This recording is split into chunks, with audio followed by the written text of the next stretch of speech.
Désormais, non seulement le portrait magique vieillira à la place de Dorian Gray, mais il encaissera à sa place tous les stigmates de ses péchés, comme une carte blanche à tous les vices. Autant vous dire que tout cela finira mal. Peut-on se libérer ainsi des conséquences de ses crimes? Peut-on vivre sans conscience? Et à l'inverse, pourrait-on supporter de contempler dans un tableau la véritable noirceur de son âme? Autant de questions qui sonnent comme un sujet d'agrégation. Et le portrait de Dorian Gray est donc un conte philosophique, c'est-à-dire une histoire agréable, mais qui nous emmène sans en avoir l'air vers des sujets fort savants. Un conte totalement surréaliste. Alors avant toute chose, Claudine Sagard, pouvez-vous nous le resituer dans son contexte? Dernière décennie du XIXe siècle, quel était le rapport des hommes à leur physique, à leur paraître à cette époque-là? Alors oui, je pense qu'on peut déterminer plusieurs critères qui ont entraîné une inflation de l'apparence corporelle.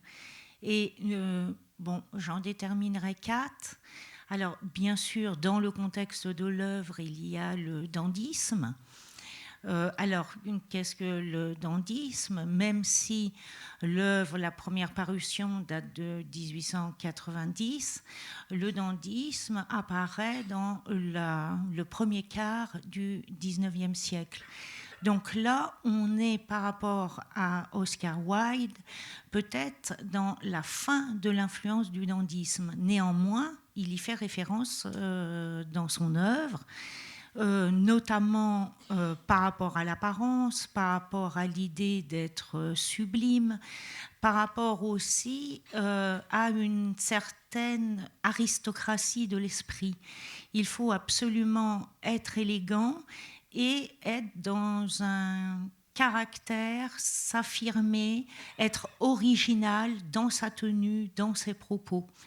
Et cela a contribué aussi à se focaliser différemment sur la beauté, mais aussi, on va le voir, sur la laideur de l'homme. La beauté, notamment en favorisant, et Barbero Rivilli le soulignera, en favorisant bien sûr le régime, la beauté du corps, la diététique. Il y a des critiques assez virulentes sur l'obésité. Mais aussi, on peut dire que le dandysme a créé une philosophie, une esthétique de vie. En second lieu, l'importance de l'apparence va aussi être très prégnante par rapport à un personnage qui s'appelle Péladan, un écrivain qui a écrit l'Androgyne et qui va vouloir montrer que la femme n'a pas le monopole de la beauté. Et donc, ces écrits vont insister sur le fait que l'homme, non seulement est viril, non seulement son génie est important, mais il n'est pas limité à être un être inesthétique. Donc, ces dimensions-là vont aussi favoriser une critique par rapport à la question du poids, du surpoids, et je le disais, de l'obésité.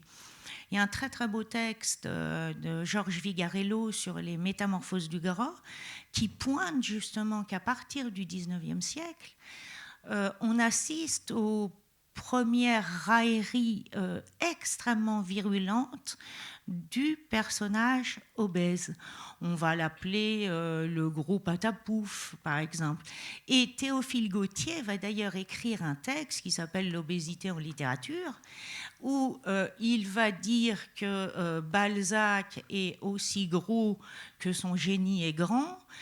Il va dire qu'il faut une demi-heure pour en faire le tour. Tellement son ventre est imposant, et il va traiter Rossini d'hippopotame en culotte courte. Donc, ce qui avant n'était pas un problème, pourquoi? Parce que la beauté de l'homme était essentiellement dans son statut. Ce qui l'esthétisait, c'était véritablement sa position sociale. À partir de la fin du 19e, on a véritablement une inflation de l'apparence corporelle, qui sera doublée aussi, et il y a des références aussi que fait Wilde dans Dorian Gray, aussi par rapport au sport.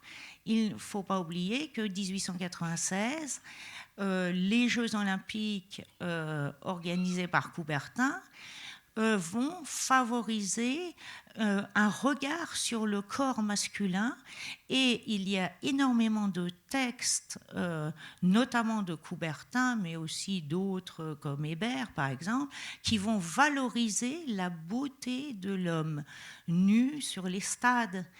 Et donc ces influences-là seront quand même très importantes. Et puis il y a une autre influence qui est plus négative, mais qu'on retrouve aussi dans le portrait de Dorian Gray, qui est, ça a été souligné ce matin, la physiognomonie. Alors, qu'est-ce que c'était que la physiognomonie ? C'était une pseudo-science qui prétendait, à partir du visage et du corps de l'individu, de déterminer son âme. Pour le dire très simplement, une belle personne était vertueuse, une personne laide était pleine de vices. Ce que l'on retrouve d'ailleurs dans Dorian Gray, puisque, bien évidemment, pourquoi le personnage devient hideux et absolument horrible, c'est relativement à ses crimes. Donc on retrouve ces pseudosciences, on les aura aussi chez Balzac ou même chez Zola. Il y a eu une très grande influence de la physiognomonie. Bon, on peut aussi renvoyer par exemple à Gall dans la phrénologie, mais aussi à Lombroso dans L'homme délinquant, déterminé à partir du visage qui a un profil de délinquant. Toutes ces pseudosciences ont mis véritablement un projecteur sur l'apparence corporelle. Et puis, en dernier lieu, il ne faut quand même pas l'oublier, il y a eu toute une fabrication de la laideur dans les théories racistes, antisémites, qui a essayé de déterminer la laideur de certains peuples par rapport à l'homme blanc, considéré toujours comme beau et intelligent. Donc c'est un peu dans ce contexte-là, et on retrouve véritablement aussi ce contexte par petites touches parfois, mais toujours présent dans le portrait de Dorian Gray. Et vous verrez qu'on reparlera de physiognomonie et notamment des théories de Lavater, etc. cet après-midi dans notre promenade par image dans le musée Atget.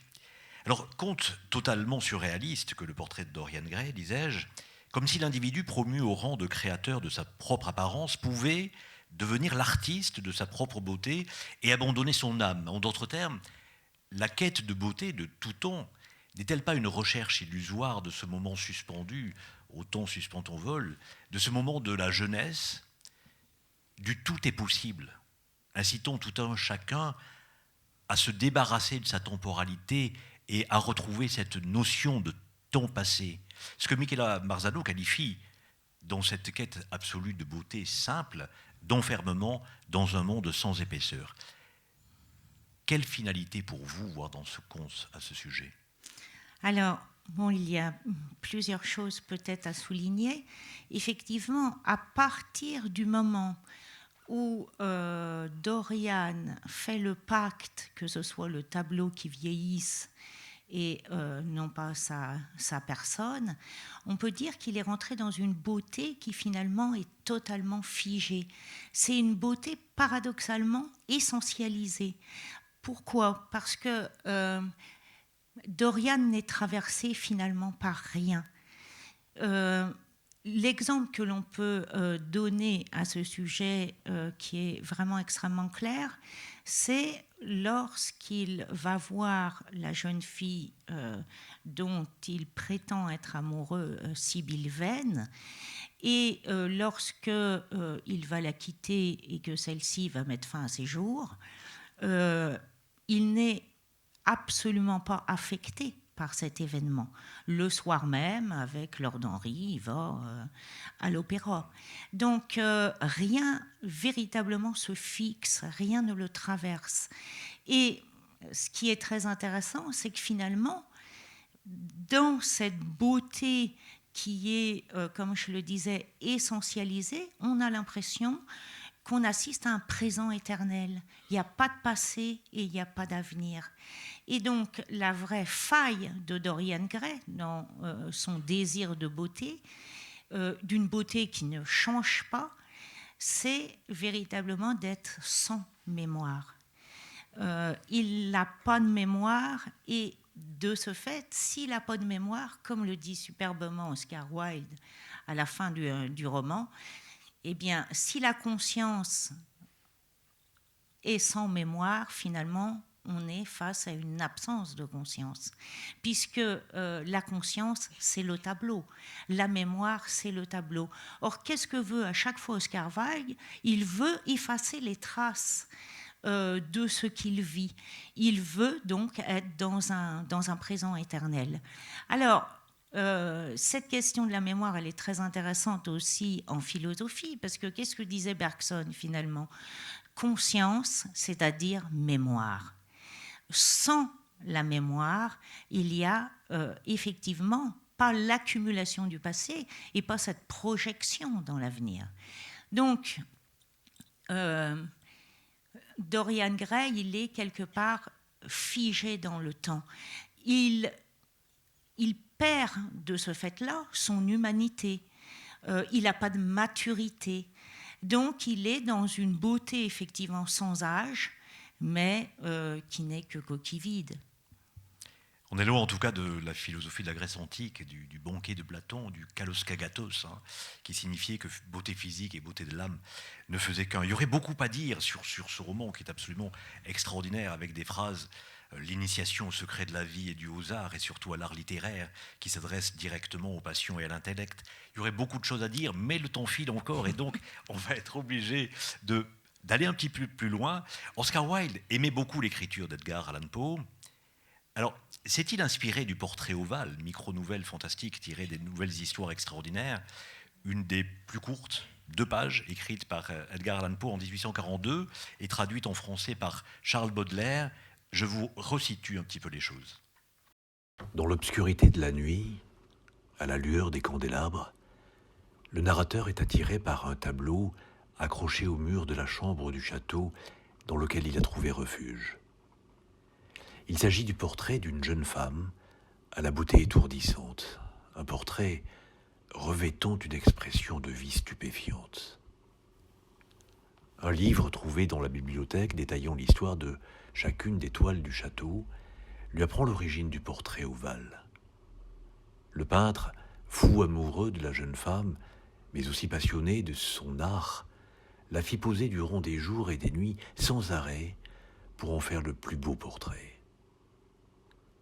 Mais il ne voulait pas voir que les couleurs qu'il étalait sur la toile étaient tirées des joues de celle qui était assise près de lui. Terminant le portrait, il le contempla et s'écria « En vérité, c'est la vie elle-même. » Il se retourna pour regarder sa bien-aimée. Elle était morte. On aborde là le problème de l'accession à l'immortalité par le biais de l'œuvre d'art, dont on a déjà parlé ce matin, tant pour le modèle que pour son auteur. Malraux a-t-il raison quand il explique l'art par la confrontation de l'homme avec la mort ? Alors, oui, il y a plusieurs choses à dire. Je voudrais juste revenir sur un petit point qui est important par rapport à la Grèce antique, parce que ça permet vraiment de comprendre que Dorian Gray, d'une certaine manière, est un anti-Socrate. Alors que dans la philosophie de Platon, effectivement, on fait référence au kalos kagatos, c'est-à-dire le beau renvoie au bon. Dorian Gray, c'est le beau qui renvoie au mal. Donc il y a vraiment une dichotomie totale entre les deux perspectives, même si Oscar Wilde connaissait parfaitement Platon.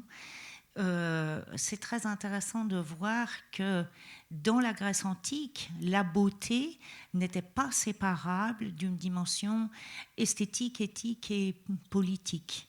Même quelqu'un qui aurait été extrêmement beau, par exemple comme Oscar Wilde y pensait l'être, mais qui n'aurait pas eu ce désir de s'élever dans la littérature, dans la philosophie, notamment au sens de Platon, n'aurait pas été véritablement beau. Alors que là, ce qui est étonnant chez Dorian Gray et dans le texte d'Oscar Wilde, c'est qu'il fait finalement une beauté totalement de surface, mais une beauté vide. C'est d'autant plus étonnant qu'on a souvent considéré les femmes justement à partir de leur apparence, hein, sois belle et tais-toi, voilà. Et là, finalement, Dorian Gray est dans cette posture. Il n'est que beau, il fascine par sa beauté, mais il ne suscite finalement aucun désir de réel dialogue avec l'autre. Personne finalement ne connaît réellement Dorian Gray.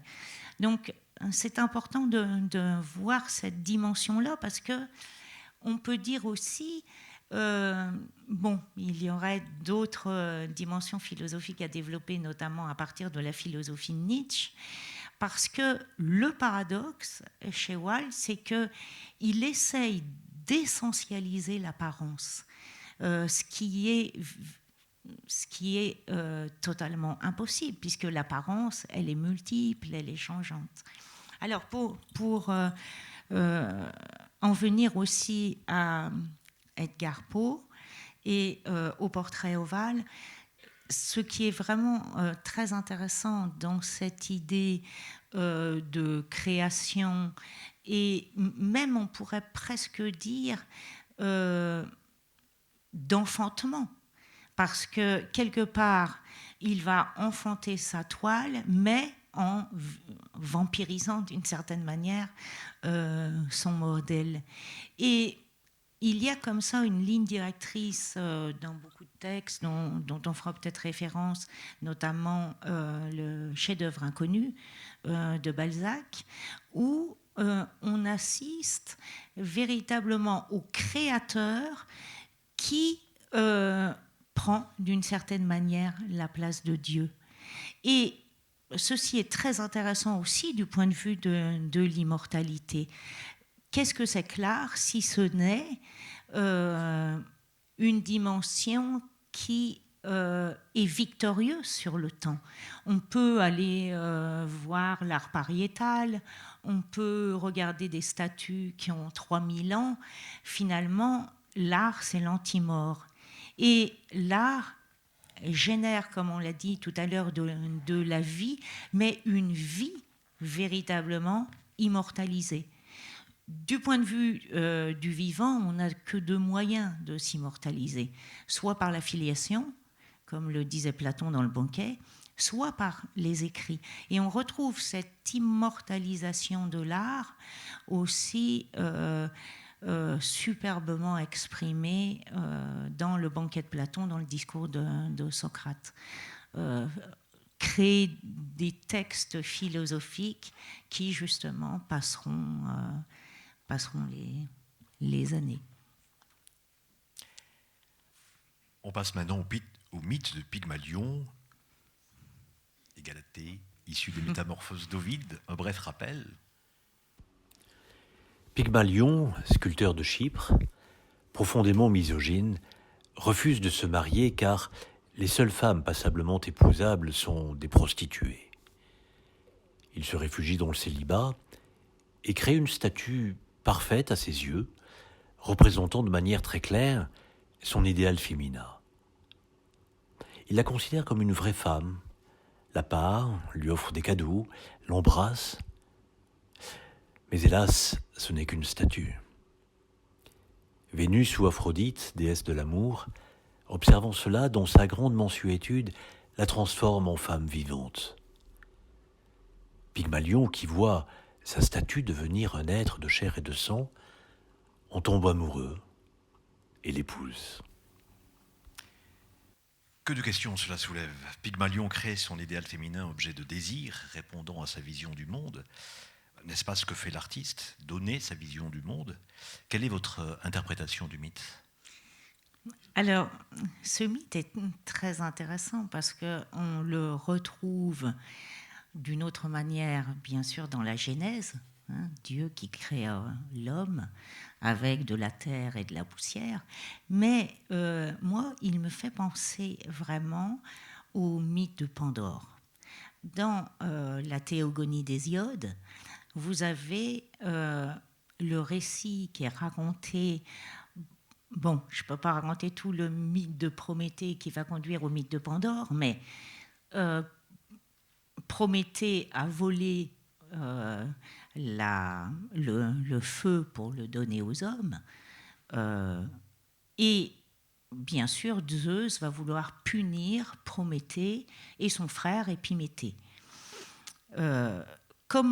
Quels moyens il va trouver pour punir ces deux titans? Il va demander à Héphaïstos, avec un peu de terre et d'eau, de façonner un petit mannequin qui ensuite va être paré par tous les dieux, c'est pour ça qu'elle s'appelle Pandore, nom de tous les dieux, et qui va être à l'image des déesses, totalement magnifique, parée avec une belle robe blanche. Enfin, c'est une beauté, même les dieux sont étonnés de tant de beauté. Et elle va être donnée, Pandore, à Épiméthée, qui, bien qu'il avait promis à son frère de ne rien accepter comme cadeau de Zeus, quand il voit Pandore, il en tombe fou amoureux. Et Pandore, dans la Théogonie, inaugure la première femme, puisque dans l'âge d'or, il y a effectivement des petits humains, mais ce sont que des hommes. Donc Pandore est la première femme. Et par rapport à Pygmalion, on retrouve quelque part cette dimension-là. Le sculpteur va sculpter une femme magnifique, et on a dans les deux cas de figure toujours cette recherche d'une femme qui est d'une très grande beauté. Alors, chez Hésiode, le souffle de la vie qui va être donné à Pandore, c'est Hermès, le messager, qui va lui donner. Mais il ne va pas seulement lui donner cette âme, il va aussi, et c'est les mots d'Hésiode, un cœur de chienne.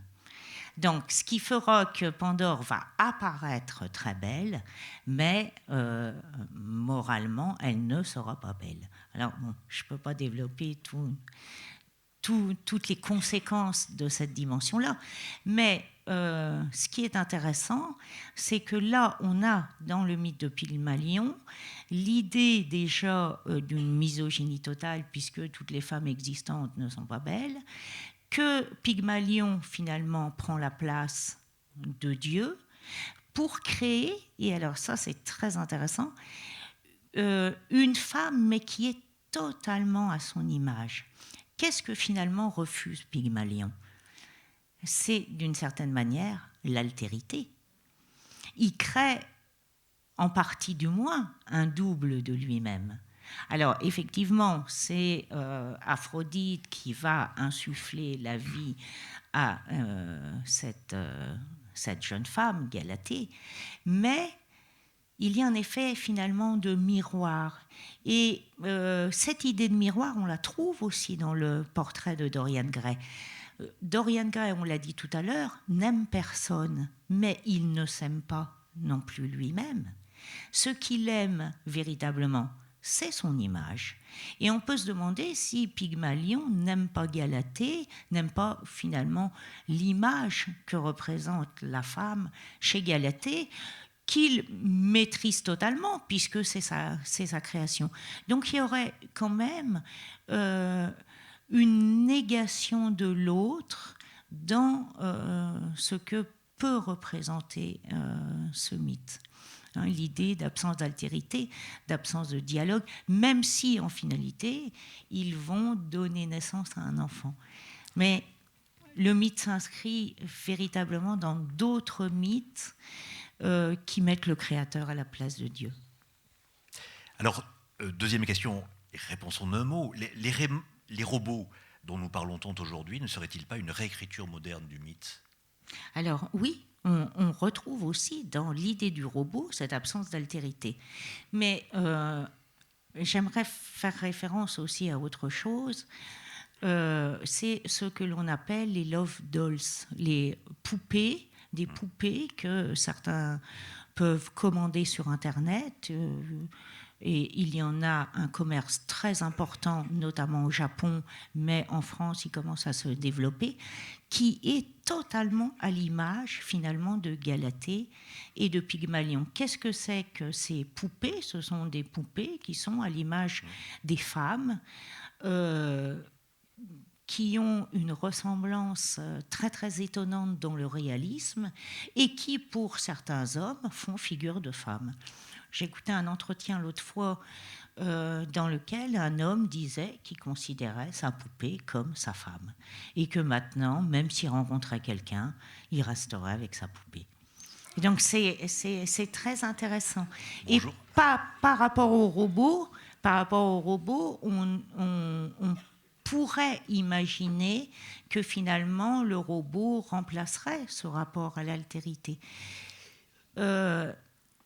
Avec un petit bémol quand même, c'est que dans l'intelligence artificielle, finalement, on ne retrouve que ce que l'on a mis nous-mêmes. Donc, on ne peut pas pour l'instant imaginer qu'un robot pourrait désirer, il pourrait ressentir véritablement des émotions, il sera programmé pour effectivement avoir tel ou tel type d'émotion, mais les ressentir... ce n'est que de l'effet miroir. Complètement, c'est encore impossible. Et derrière ça, il y a quand même quelque chose qui pourrait paraître inquiétant, c'est la perte de la richesse de la rencontre de l'autre. Oui. Et il y a un texte magnifique d'Hannah Arendt dans Vie politique qui dit le monde n'est pas monde parce qu'il a été fait par les hommes, il est monde à partir du moment où on peut en dialoguer ensemble. Et dialoguer avec un robot, ça paraîtra difficile. Tout à fait. Alors, nous aurions pu parler de bien d'autres romans, de La cousine bête, de Balzac, surtout toujours de Balzac, de cette nouvelle dont vous parliez tout à l'heure, Le chef-d'œuvre inconnu, où l'on assiste à la rencontre et à l'échange entre peintres autour de la peinture de l'un d'eux. Balzac exploite là plusieurs mythes, ceux de Prométhée, de Pygmalion, d'Orphée. Il parle du travail de l'artiste qui doit aller beaucoup plus loin que la simple représentation de la réalité. Quand il écrit « La mission de l'art n'est pas de copier la nature, mais de l'exprimer », et d'ajouter que la technique seule ne suffit pas, qu'il faut autre chose, tout comme en littérature. Il ne suffit pas, dit-il, pour être un grand poète, de savoir à fond la syntaxe et de ne pas faire de faute de langue. Mais il parle aussi de cette quête d'idéal, d'absolu, moteur de la création, qui conduit parfois aux portes de la folie. Enfin, tout y est dit. Et il y a un passage remarquable que je voudrais vous lire très rapidement, discussion entre deux peintres. « Regarde ta sainte, Porbus. Bon, elle est pas mal troussée, mais elle ne vit pas. Au premier aspect, elle semble admirable. Mais au second coup d'œil, on s'aperçoit qu'elle est collée au fond de la toile, qu'on ne pourrait pas faire le tour de son corps. C'est une silhouette qui n'a qu'une seule face. C'est une apparence découpée, une image qui ne saurait se retourner ni changer de position. Je ne sens pas d'air, tu vois, entre ce bras et le champ du tableau. Alors quand j'ai lu cela, grâce à vous, un commentaire d'Hector Robalc sur la peinture d'Ingres m'est revenu. Hector Robalc, qui sera notre invité demain soir, ça m'est revenu en mémoire de façon percutante. J'ai oublié du coup de faire le défilé. Il n'y a pas que le tableau de Madame Rivière à jouir d'un sous-espace creusant son trou dans un coin de la composition. On pourra en trouver quelques autres aux abords des miroirs sous le cadre desquels sont coincés billets doux et cartes de visite, mais aussi dans la belle distance séparant chaque modèle des lambris ou des tentures du mur du fond, je veux dire qu'on y palpe l'épaisseur de l'air qui nous sépare du fond de la pièce. Voilà. Claudine Sagert, question que je poserai à tous les conférenciers, je vous la pose en 2 mots. Qu'est-ce que l'art? Qu'est-ce qu'un artiste, pour vous? Alors, moi, je dirais peut-être plusieurs choses. D'abord, l'art, de par son originalité, il nous donne à voir le monde autrement. Il nous permet un autre rapport à soi et au monde. Et ce que je voudrais dire aussi, c'est que l'art nous apprend à voir. Il nous apprend à voir comme le disait superbement Marcel Proust, sans les autres, on ne saurait pas comment le monde peut être regardé. Les autres, il y entend les artistes. Et c'est vrai que ça résonne en moi par rapport aussi à un texte absolument fabuleux de Bergson dans Le Rire, où il dit « L'artiste voit mieux que les autres